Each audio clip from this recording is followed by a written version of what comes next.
तुम्हा सर्वांचं माझ्या यूट्यूब चॅनलमध्ये पुन्हा एकदा स्वागत आहे. तर आजच्या व्हिडिओमध्ये आपण इयत्ता 8वी विषय आहे सामान्य विज्ञान. तर सामान्य विज्ञानमध्ये प्रकरण क्रमांक 5 आहे अणूचे अंतरंग. तर अणूचे अंतरंग या प्रकरणाचा जो स्वाध्याय आहे तर त्याच्यामध्ये पहिला प्रश्न आहे, खालील प्रश्नांची उत्तरं लिहा.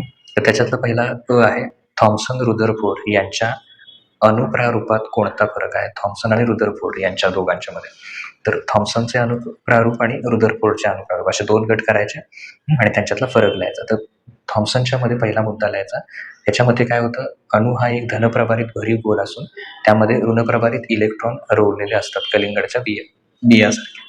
तर हे आहे थॉम्सनचा अणुप्रारूप. रुदरफोर्ड अणूच्या केंद्रस्थानी एक अतिशय लहान धनप्रभारित केंद्रक असते आणि इलेक्ट्रॉन त्याच्या भोवती परिभ्रमण करत असतात. एवढंच नाही, परिभ्रमण करत असतात. थॉम्सनच्या मते अणूमध्ये कोणतीही रिकामी जागा किंवा पोकळी नसते. रुदरफोर्डच्या मते अणूचा बहुतांश भाग हा पोकळ किंवा रिकामा असतो. थॉम्सनच्या मते अणूचं सर्व वस्तुमान संपूर्ण गोलावर समोर पसरलेलं असतं. रुदरफोर्डच्या नुसार अणूचं जवळजवळ सर्व वस्तुमान त्याच्या केंद्रकामध्ये एकटावलेलं असतं. आता परत दुसरं, मूलद्रव्यांची संयुजा म्हणजे काय आणि संयुजा इलेक्ट्रॉन संख्या आणि संयुजा याच्यातला संबंध काय ते लिहायचं. पहिल्यांदा व्याख्या लिहूया मूलद्रव्यांची संयुजा म्हणजे काय. एका मूलद्रव्याचा दुसऱ्या मूलद्रव्याशी संयोग पावण्याच्या क्षमतेला काय म्हणतात? संयुजा म्हणतात. रासायनिक बंध तयार करताना अणू जितके इलेक्ट्रॉन देतो किंवा घेतो ती संख्या म्हणजे त्या मूलद्रव्याची संयुजा. आता संयुजा इलेक्ट्रॉन, अणूच्या सर्वात बाहेरच्या कक्षेतील इलेक्ट्रॉनला काय म्हणतात? संयुजा इलेक्ट्रॉन म्हणतात. संयुजा इलेक्ट्रॉनची संख्या व संयुजा यांच्यामधील संबंध. जर बाह्य कक्षेतले इलेक्ट्रॉन 1 ते 4 असतील तर त्या मूलद्रव्यांची संयुजा ही इलेक्ट्रॉनच्या संख्ये इतकीच असते. म्हणजे सोडियमचा संयुजा इलेक्ट्रॉन 1 आहे म्हणून संयुजा सुद्धा 1. जर बाह्य कक्षेतील इलेक्ट्रॉन 5 ते 8 असतील तर त्याची संयुजा काढण्यासाठी ते 8 मधून वजा केले जातात. म्हणजे 8 वजा संयुजा इलेक्ट्रॉन तर किती येणार? समजा क्लोरीनचा संयुजा इलेक्ट्रॉन 7 आहे म्हणून त्याची संयुजा किती येणार? 8 वजा 7 1. तर हे येणार. त्याच्यानंतर पुढे अणुवस्तुमानांक म्हणजे काय. कार्बनचा अणुअंक 6 तर अणुवस्तुमानांक 12 आहे. कसे ते स्पष्ट करा. आता अणुवस्तुमानांकाची व्याख्या लिहायची. अणूच्या केंद्रातील प्रोटॉन आणि न्यूट्रॉन यांच्या एकूण संख्येला मूलद्रव्याचा काय म्हणतात? अणुवस्तुमानांक म्हणतात. त्याचं स्पष्टीकरण, कार्बनचा अणुअंक 6 आहे. याचा अर्थ कार्बनच्या केंद्रात एकूण 6 प्रोटॉन असतात. उदासीन अणूमध्ये प्रोटॉन इतकेच म्हणजेच 6 इलेक्ट्रॉन असतात.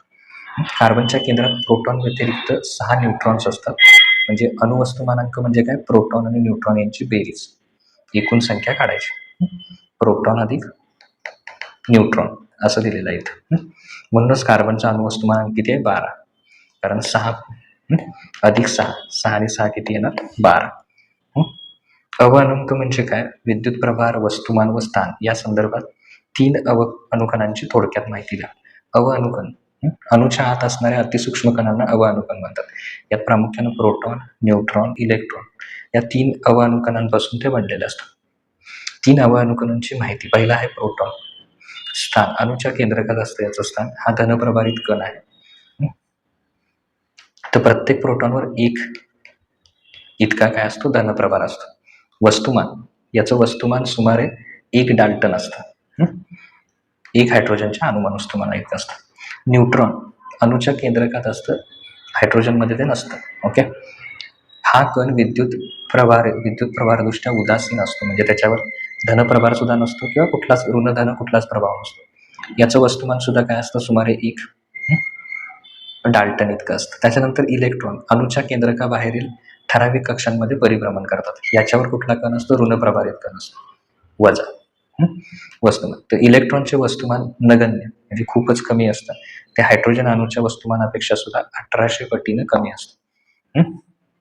त्याच्यानंतर पुढे शास्त्रीय कारण लिहायचे. त्याच्यातलं पहिलं आहे, अणूचे सगळे वस्तुमान हे त्याच्या केंद्रकामध्ये एकटवलेलं असतं. त्याचं कारण लिहायचं. त्याचं पहिलं कारण आहे, अणूमध्ये प्रामुख्याने 3 अवअणुकण असतात, प्रोटॉन, न्यूट्रॉन आणि इलेक्ट्रॉन. यापैकी प्रोटॉन आणि न्यूट्रॉन हे जड कण जे आहेत, हे जड कण काय असतात? अणूच्या केंद्रकात असतात आणि त्याचं वस्तुमान सुमारे 1 डाल्टन असतं. या उलट केंद्रकाबाहेर परिभ्रमण करणाऱ्या इलेक्ट्रॉनचं वस्तुमान खूपच कमी असतं, नगण्य असतं. ते हायड्रोजन अणूच्या वस्तुमानापेक्षा 1800 पटीने कमी असतं. त्यामुळे इलेक्ट्रॉनचं वस्तुमान शून्यवत मानलं जातं, जवळजवळ शून्यच. परिणामी अणूचं एकूण वस्तुमान हे केवळ त्याच्या केंद्रकातला जो प्रोटॉन आणि न्यूट्रॉन आहे त्याच्या संख्येवर असल्यानं अणूचं सगळं वस्तुमान कुठे एकटवलेलं असतं? केंद्रकात. अणू विद्युतदृष्ट्या उदासीन असतो. हं. अणु हा प्रामुख्याने कशापासून बनलेला असतो? धनप्रभारित प्रोटॉन, ज्याच्यावर प्रभारच नाही असा प्रभाररहित न्यूट्रॉन, ऋणप्रभार असणारा इलेक्ट्रॉन. कोणत्याही सामान्य किंवा उदासीन अणूमध्ये केंद्रकातील प्रोटॉनची जी एकूण संख्या आहे, ती केंद्रकातील इलेक्ट्रॉनच्या एकूण संख्येइतकी असते.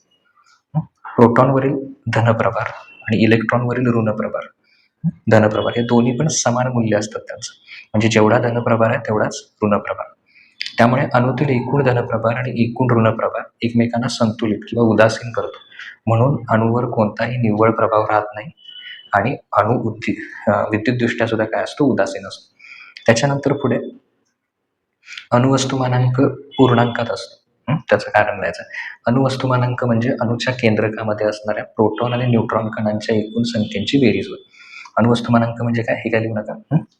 जेवढं प्रोटॉन आहे आणि न्यूट्रॉन यांची एकूण कणांची बेरीज किती आहे ते बघायची. अणूच्या केंद्रकात असणारे प्रोटॉन व न्यूट्रॉन हे अख्खे संपूर्ण कण असतात. ते कधीही अपूर्णांकात किंवा अर्धे अधुरे असू शकत नाही. पूर्ण संख्या असतात. जसं की 1, 2, 3 अशा पैकी. अर्धे म्हणजे 1/2, 2/3 असं असत नाही. 2 पूर्ण संख्यांची बेरीज ही नेहमी पूर्णच असते. त्यामुळे कोणत्याही वस्तूचं अणुवस्तुमानांक सुद्धा काय असतो? पूर्णांकच असतो.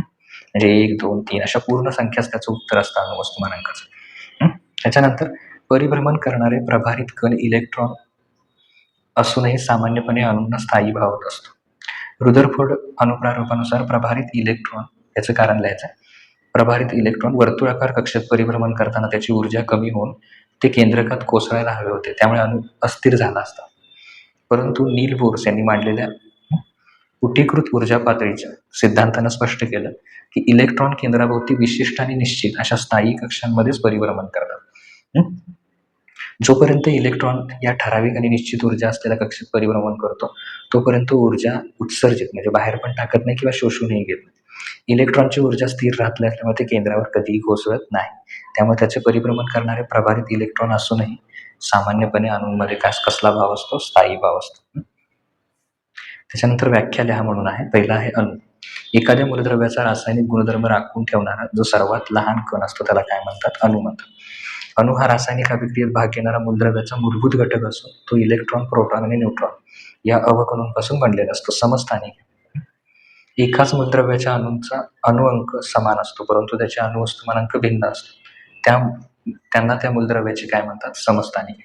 उदाहरणार्थ हायड्रोजनचे 3 समस्थानिक आहेत. Hydrogen, deuterium, tritium. त्याच्यानंतर अणुअंक. मूलद्रव्याच्या अणुकेंद्रकात असणाऱ्या एकूण प्रोटॉनच्या संख्येला त्या मूलद्रव्याचा अणुअंक म्हणतात आणि हा कशाने दाखवतात? झेड. त्याच्यानंतर अणुवस्तुमानांक. अणूच्या केंद्रकामध्ये असणाऱ्या प्रोटॉन आणि न्यूट्रॉन यांच्या एकूण संख्येच्या बेरजेला मूलद्रव्याचा काय म्हणतात? अणुवस्तुमानांक आणि तो कशाने दाखवतात? एल.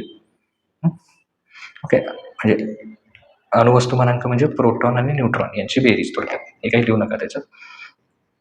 अणुभट्टीतील मंदक. अणुभट्टीत न्यूक्लिअर फ्युजन म्हणजे अणुविखंडन प्रक्रियेदरम्यान बाहेर पडणाऱ्या जलद गतीच्या न्यूट्रॉनचा वेग कमी करण्यासाठी ज्या पदार्थाचा वापर केला जातो त्याला काय म्हणतात? मंदक. सामान्य मंदक म्हणून ग्राफाईट किंवा जड पाणी याचा वापर होतो. ओके.